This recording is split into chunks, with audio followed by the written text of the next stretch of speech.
Welcome back to another awesome episode of Make More Sales podcast by Gain the Edge, right? It's the show that explains the truth behind making effortless sales while focusing on your zone of genius, right? Yes, scaling you beyond where you currently are so you could stay in your zone of genius and focus on freedom, freeing you up to do the things you want to do, lead the movement you're trying to lead, serve the people you're doing, build the business the way you want to, build your empire, and not have to spend all of your time chasing clients, right? And wondering when your next sales are coming from, or worried about having to lead sales teams, all of that. We got you. Okay. I'm your host, Jim Padilla, and today we're going to talk about how to know what your prospects will do before they do, right? Interesting. Yes, I think you're in the right place. All right. Before we dive in today into deeper here, I want to get you to check us out on Instagram. Please go get us at Gain the Edge Now, at MakeMoreSales.podcast, and follow us. Make sure that you're connected, engaged, because we're sharing a lot there. And I want to hear from you, right? Any questions, any thoughts, anything that comes up around sales and scaling, growing your sales teams, let us know, because we're doing this stuff at scale, right? We're helping a lot of people. We're generating, 25,000 sales conversations a year as a company.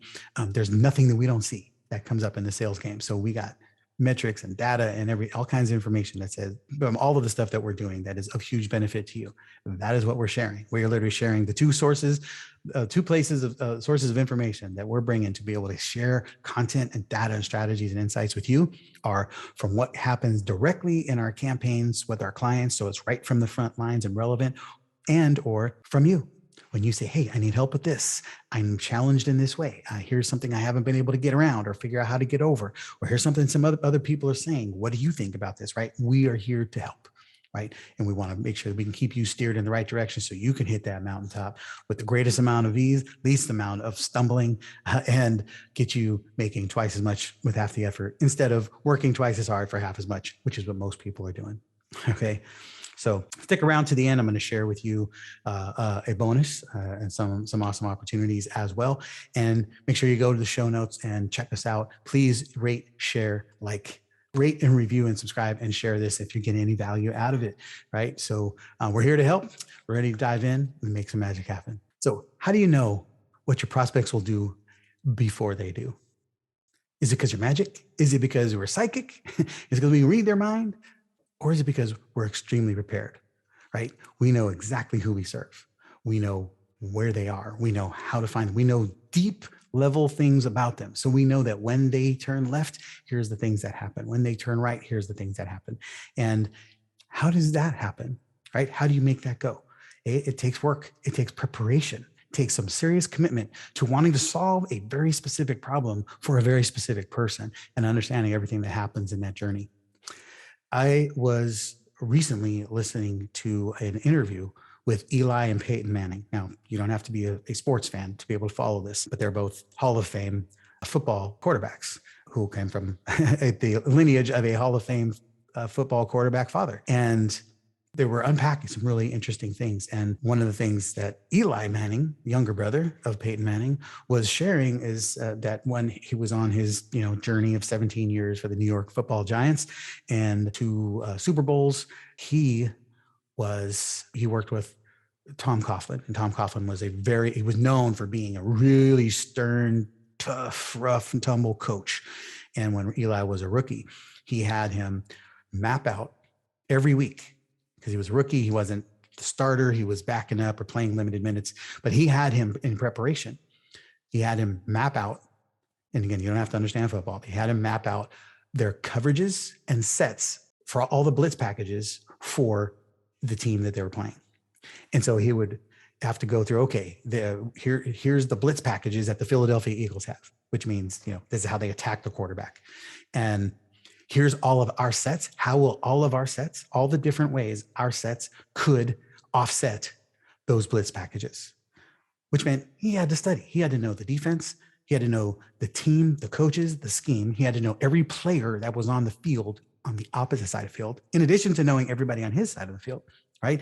And he had to know in this set, here's the blitz package they bring, and here's how our offense would offset it. And that was based on their scheme and which personnel. When they came in this package with this linebacker, here's how we'll offset it. When they came with this package with that safety, here's how we'll offset it. So he had over 300 different combinations to be able to be prepared. But the payoff is, as he started doing this week in and week out, he knew he had to have commitment to memory, commitment to his insight. And it's not just to even to his memory, commitment to his instincts and his DNA, so that he knew everything that was happening on the defense and everything his offense could do to attack that defense, to be able to overcome that defense and protect. And what is the outcome? A 17-year career in a sport where the average career is 3 years. 2 Super Bowls where 90% of quarterbacks that play never win a Super Bowl, right? And a Hall of Fame career to come, right? And his brother Peyton, even more so, even more maniacal, right? And as so with all the greats. Okay. Now, not that I'm putting myself in that category, but I also dealt the same thing when I was I played, I was fortunate enough to play junior college baseball. So I played as a kid, I played through high school, and I played in junior college. And one of the things that I did, especially for me, I was 5'8", and in high school, I graduated 160 pounds. I was small, right? And I was built like my daughter in high school until I got into college.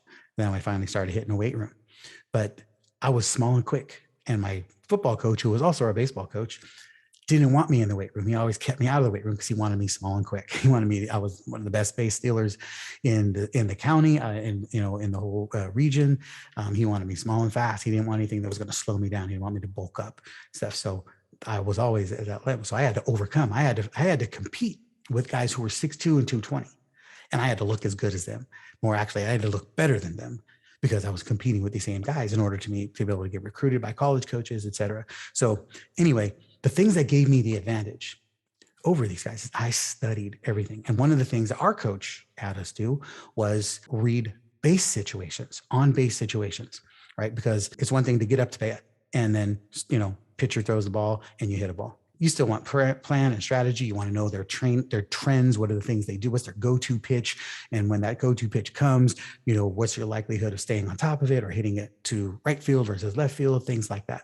And where the nuance came, where strategy came, and this is the stuff that started separating the good players from the great players, is knowing situational baseball, both on the offense and the defense. And he would have us as hitters read the situation, say, okay, runner on first base and 1 out. What are you looking for? Right? Less than 2 outs, we're looking to move the base runner. Okay, again, you don't have to understand baseball on this. I'm just saying these are the situations. Knowing with a generic runner on first, meaning our own team runner on first, what are the things we're looking for? I can bunt, I can hit what we call behind the runner, which means hitting towards right field, which typically is going to prevent a double play and get them to throw out, try to get you out at first. Or if you were to get a hit, you're going to be behind the runner, which means if the runner it gives them a better chance to be able to not just get to second base, but get to third, because now that's a much longer throw from right field to third base. Versus if I hit it to left field, I'm hitting in front of the runner. So now even if he gets a good break second, he might not be able to go to third because the left fielder is much closer to third base and they can hold him. Okay. For some of you, that might have just gone over your head, but just trying to explain this is, the fact that there are nuances to this. That's just, let's say with one runner, a generic runner, meaning any runner. But then what I always did was I took it to another level and I said, okay, now what if that runner is Rob Ruger, who is our second baseman, who was quick, small, right? He was my size, but he was quick.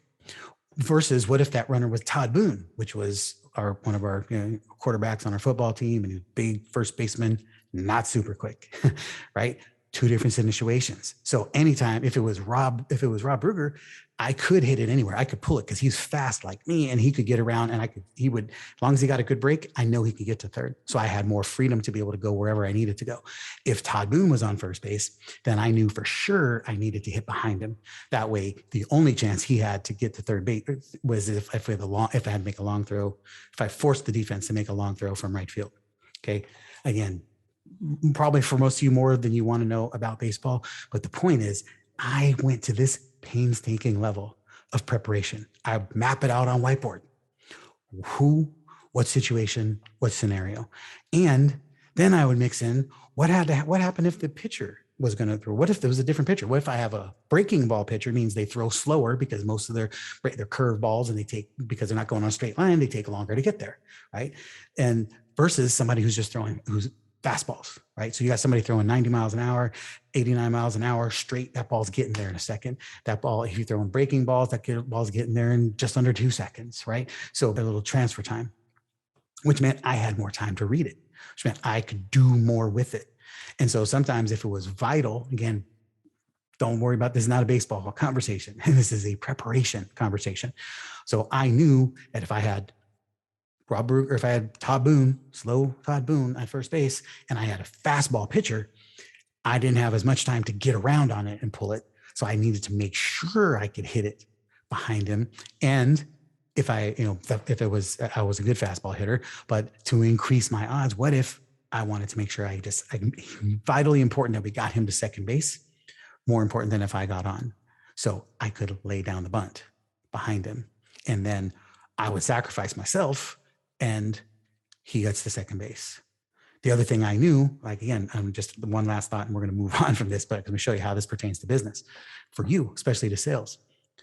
I thought to myself, I'm fast. I was the fastest guy on our team and one of the fastest guys in the whole region.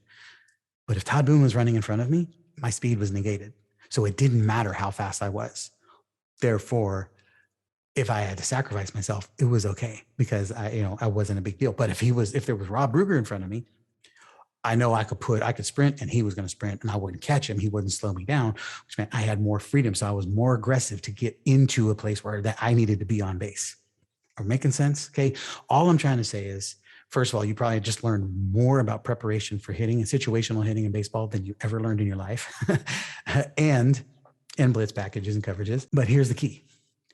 This pertains to your sales conversation. This pertains to your sales process. To whether you are doing sales on your own, whether you are leading a sales team, whether you are growing a company, you are doing events, you are doing webinars, no matter what you're doing to sell, you are leading people on a predictable scenario. Now, when you know all the possible scenarios, it gives you an advantage. It gives you an unfair advantage on the competition because you now know what is more likely to happen when the scenario comes up. Okay. So you're more prepared for it. You've already thought it through instead of just reacting and minimizing the amount of success that can happen. So how does this pertain to the sales conversation? Glad you asked. Okay. So number one, if you're really dialed in on your offer, you know what you're offering, and you know that offer is tailor-made for a very specific avatar, a very specific prospect who is experiencing a very specific problem, well, then you know how you have a much greater likelihood of being able to deliver them to that intersection of ideal solution, right? Because a great offer should always be a perfect conclusion to a well-told story. And when you have an ideal avatar, somebody who you know has a bleeding neck problem that you solve, and your entire conversation speaks to them and is pulling them closer and helping them understand you're the person who knows them, you're the person who has that solution, right? Now you're able, you already know that is speaking to them, it is attracting them. And so you already know what pitfalls they might have, what doubts, hesitations, and concerns they might have based on what you're sharing. And then you can feed that in. So, part of the reason I tell these stories and share this because I want people to understand we're not guessing at any of this stuff. And if you're trying to scale, you're trying to get exponential growth, there are things you can do to increase the odds, increase the likelihood that these things will happen. And I don't want you to grow one step at a time. I want you to grow leaps and bounds. I want you to be able to hit home runs. I want you to be able to get multi clients in with the same opportunities. Okay. So number one, even if you got the avatar already dialed in really well, you're still going to catch avatars in different phases, right? So think about this. If you already know what is the ideal bleeding neck problem that your ideal client has, and then what are the kind of things what kind of things are going to capture their attention? What kind of things are going to pull them closer to you to help them understand that you know them, right?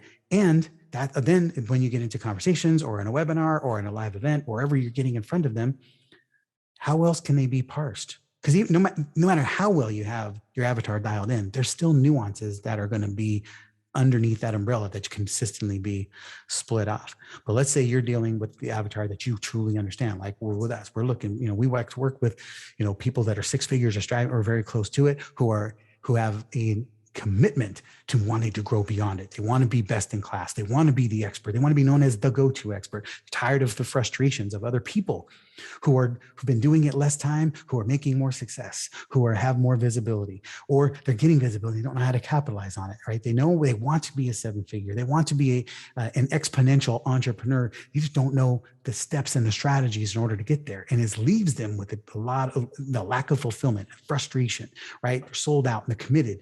You know what you want. You know what you want to do. You just, again, haven't figured out the way to do it, or you can't trust the solutions and the strategies being put in front of you because all the marketing nonsense that's out there and all the BS promises, right? Well, in that, let's say there's money. There could be many buckets, but let's just say there's three more buckets that are inside of that. It's a very specific avatar that we work with and deal with. However, depending on where we catch you, depending what season you're in, you could be excited about this conversation, right? You find, oh my gosh, I have the solution. I have somebody who understands me. I have somebody that can help me scale my company. I have somebody who's done this hundreds of times, and they've got all the proven processes, systems, strategies, formulas. They're not guessing. They know what to do. They've delivered $250 million worth of results. This is the person. So for some people, when they come into our world, they're super excited because this solution that they never knew existed exists. Then there's other times there's people who are frustrated when they come to us because they're tired of banging their head against the wall. Like this, I'm tired. I've tried everything. This just doesn't work. And how do I know this is going to be any different?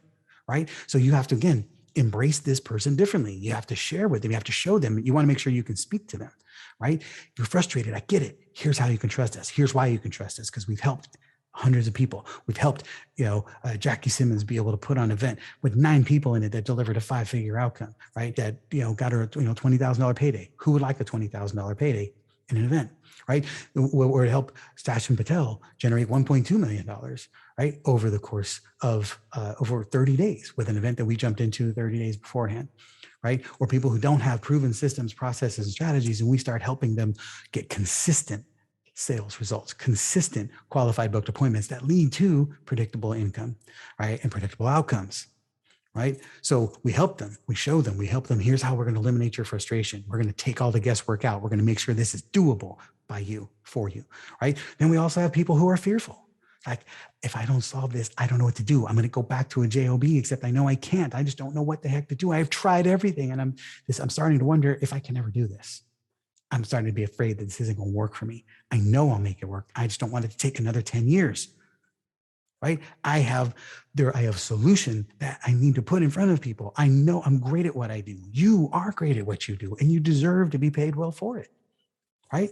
So if you know that, like, here's something I want to give for you to do as an exercise. Just make this chart right here.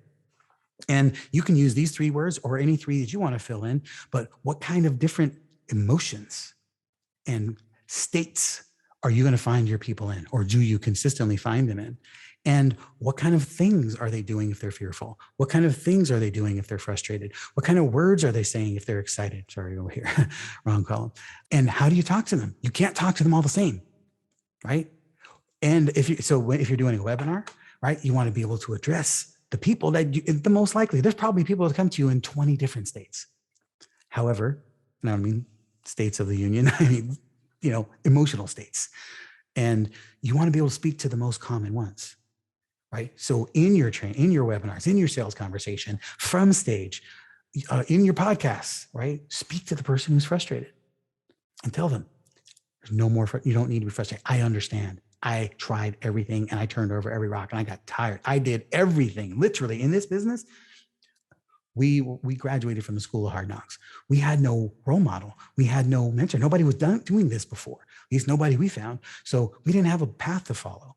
We had to pave the path. So we made so many mistakes, hundreds of thousands of dollars worth of mistakes, right? We just kept testing this. Does that work? Testing this. Does that work? Testing this. Does that work? Oop, here's a lesson learned. Here's a lesson learned, right? And all of this adds to doom and gloom and confusion and frustration, right? So I understand the frustrations because we have made all the mistakes you've made, and we've made 10 times more, right? Or excited. Hey, it's so awesome when you finally find somebody who gets you, because now we can go farther, faster together. We can eliminate, instead of you doing this, trying to figure this out for yourself over the next year, 2 years, 10 years, we can run together on this, and you don't have to do all the figuring out. We've already done the figuring out. We've learned it, so you don't have to. We've already done all the mistakes so that you don't have to. So we can help you do it faster. We can help you do it with less mistakes, less cost, less frustration, right? So we're talking to people who are excited, also talking to people who are fearful. Because I get it, when you have no options, when you've drained your 401k, when you eliminate everything, all your credit cards are maxed, you got no solutions to go, and you got to produce. Now what? That's terrifying. Waking up every morning going, I have to get a client so I can pay my bills. I have to get a client today so that I can change the game. I need this event has to win for me. And this launch has to work. This webinar must produce, right? That's a terrifying place to be, and it sucks. And you no longer have to be in that spot. Now, from this point forward, if you are in that spot, it's because you choose to be, because you've got a solution here. Right? So these are the kind of things I can address all of that. And literally took me 3 minutes to address all of that. I can do that in a webinar. You can do that from stage. You can do that in a conversation once you've identified who the person is that's here. You can do that in the prospect journey. What can you drop in their emails ahead of time? When somebody books an appointment to talk to you, how can you prepare them? Help assess, determine which stage of these are they in, or whichever stages make sense for you. Okay, so that you can speak. But here's the important thing: is you have to do the work. Who's the avatar? What's the bleeding neck problem you solve, and who do you solve it for? What's the consequences of them not solving it? What is available to them when they do solve it? Who else in their life is it going to matter to? What other stages of development do they need to go through? What else do they need to know before they know this, right? And these are the things you're communicating. When you do this and you take the time, and this is not a suggestion, I recommend, like I said, it is a suggestion, but I'm telling you, do this. I know for those who could see on the video, but if not, I've drawn on a little whiteboard here. Just take a column like a T-chart, right? Just draw one line across the top, 2 lines down the middle. You should have three columns, and just write in what I wrote: excited in one column, frustrated in another column, and fearful. And just write down, what are the things, who's the person that's excited? What are they excited about? And I mean by now, that because they see you. Now they're excited because they see a potential, something that looks different than what they've seen, because you're not talking like everybody else. You're not using a bunch of marketing jargon. You're talking directly to them because you know the journey they're on, you know the pains they're feeling, you know their fears, their concerns, their doubts, and everything that bothers them, and you know how to show them the promised land, right? So and then same thing, what are the frustrations? Write them out. What are their frustrations? What are they frustrated? Why would they be frustrated with you? Like, hey, I'm here, I got this, but you know what? How do I know you're any different than anybody else? How do I know I'm not going to waste 90 minutes on this webinar and just end up in the same place because you're just like everybody else, right? How do you speak to their frustrations? How do you speak to their frustrations of being, you know what? I wish I found you 10 years ago. Where the hell have you been? I didn't even know you existed. Shame on you for not being able to find me. I mean, who knows what they're frustrated with? Okay. Same thing with fearful. Write this stuff out, or fill in any other emotion that you would fill in this. Right? Hopeful. What would they be hopeful about? What would they be optimistic about? What would they be angry about? What are the state you usually find your clients in? And narrow it down to 3. And then prepare. Because then what this is doing is you're looking at the blitz packages. You're looking at the situational on base opportunities. How do I know when there's 2 runners on base and when it's these 2 runners? And then even more so, right? The more you do this, you're better. And now when we're on defense, I also do the situational hitting. What about when the other team has their best hitter, their best runner, their slowest runner on first base and on first and second? And what are we looking to do? I know the situation. I got a fast runner on second, a slow runner behind. We're going to look to see if we can catch the guy at home on the infield. Most likely he's going to make it. And we want to make sure that because we have a slow runner behind him, we want to pay close attention to him, because if we can't get the fast runner in the lead, then we want to catch the slow runner who's not paying attention because he thinks we're going to throw it home to catch the fast guy, right? But if I'm already thinking this stuff through before the play ever happens, because I've already mapped out all of my situational defense and offense, when the play comes, we look brilliant. And it wasn't that we made a brilliant play, it's that we were extremely prepared. So we knew what was likely to happen before they did. And you can start speaking to your ideal clients about what is likely to happen for them before they even see it. Here's the things. that here's what people show up to us and they're frustrated in the beginning, and then they start being hopeful. They start getting excited. And here's the things we start inserting. Here's the things we start sharing. We start showing a case study. We start showing here's a simple tool resource that you can implement. You know what that does? That inspires people. You give them a simple tool, just like this one that I'm sharing with you. This is nothing complicated. Okay. This whiteboard, this 3-column deal, put it into play, please. Right. This will help you think differently through the conversations with the people that you're having.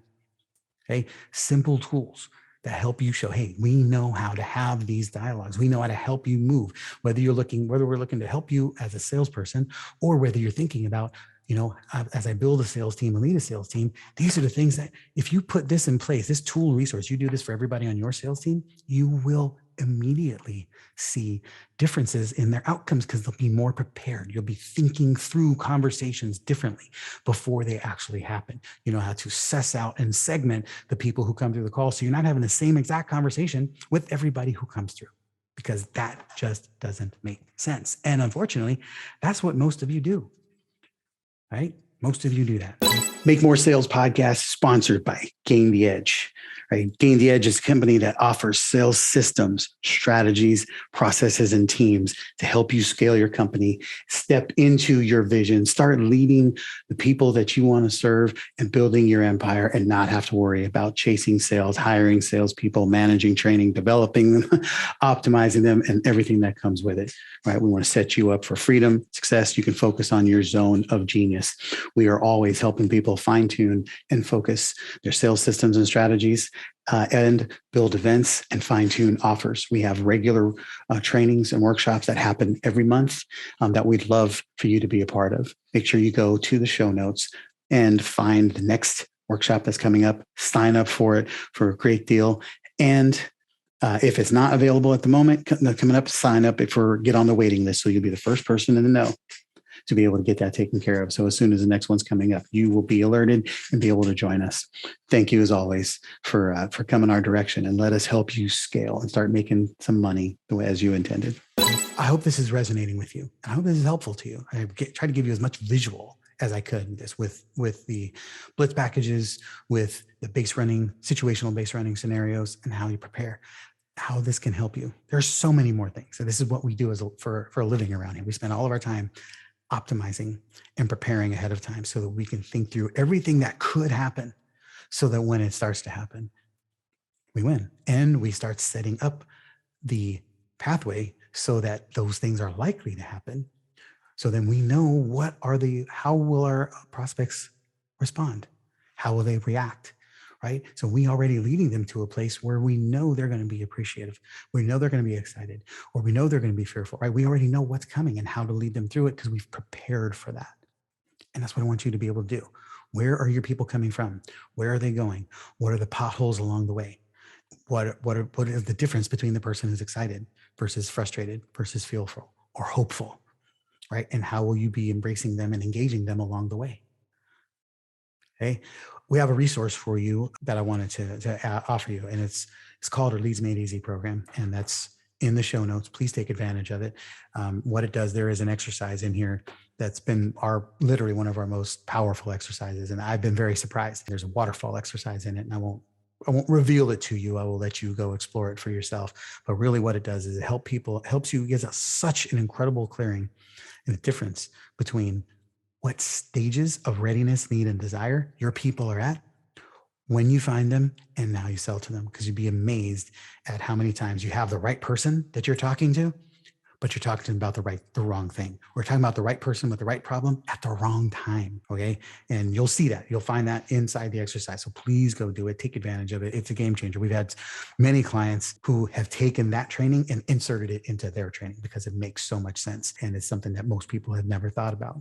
Right? Just as a simple exercise. Again, please go do it. But there's a difference when you're floating down a river. The person who's floating, it could be the exact same person, your ideal avatar, but they're floating down the river. They're not experiencing any trouble versus the person who's about ready to go over the falls, right? Those are two completely different people, but they're the same exact person, same exact avatar, right? In two completely different scenarios. Yet you speak to both of them the same way. You speak to the person who doesn't even know they have a problem as if they're the person who's got a very ready and present problem that they're getting ready to go over a cliff on. And That's a mistake. That's something that we see every single day. Again, just because we think they're the exact same avatar, but they're actually not. They're at a different stage of readiness, need, and desire. And the more you specialize, the more you understand which stage they're in, the better you're going to be and be able to prepare for them. The more you specialize as a primary and being able to serve somebody at the most ideal stage for you and the problem you solve based on the bleeding neck problem that they are coming to you with, right? The more you can become a master of that, the better you're going to be. So take advantage of that. I really would love to see how that works for you, and let us know. Because again, we get incredible feedback around that. So I'd love to see how that works for you. Right? So remember, sales happen when you have the right conversations with the right people about the right thing at the right time. And everything we're talking about will help you do that more effectively, more consistently, and more predictably. Okay? Thanks as always for trusting us to be part of your success team. Go make the cash registering and make some sales. We'll see you on the next one.